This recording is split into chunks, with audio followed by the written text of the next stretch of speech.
të deklaruar ose jo, piratë ose jo, të vërteta apo jo, të besueshme apo jo, midis TikTokut, Facebookut dhe Instagramit, zbulova që Lim Hoti, me të hyrë aty brenda, do të ketë jo një, mund të krijoj jo një, por 3 çifte. Do thoni ju të shpate. Po tani histori me Albën, ne pam, e stërpam, u stërdiskutua të ferma VIP dhe ende kemi në vesh madhe besën kur Alba i thëriste më të madhe Lim Hoti, ndërkohë që ai ishte në shtrat me një konkurrente tjetër. Kështu që kam përshtypjen se Alba do zgjohet nga gjumi dhe do i shkurtoj deklaratat e saj shumë të gjata, si në kongres partie një herë një kohë, do i koncentroj, do i bëj si status e Facebooku ose caption Instagrami, me të hyrë Limi aty.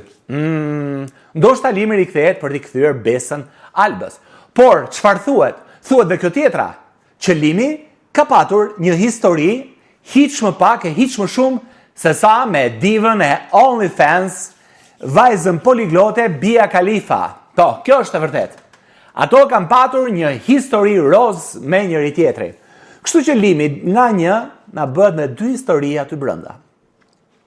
Pra kemi Limin, Albën, Bia Khalifën.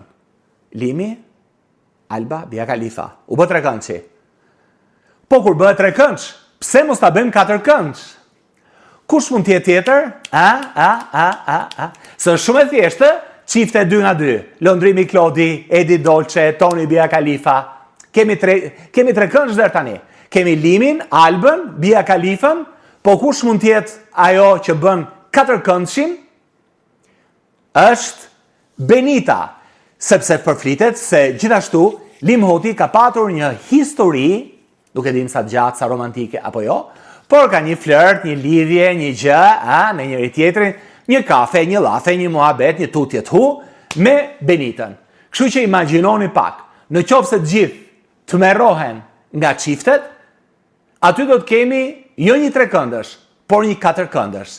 Dhe kjo do e forcoj lojën akoma dhe më shumë, dhe ne do na japi material që takojmë prapë të Olti Curi në YouTube. Faleminderit të gjithëve.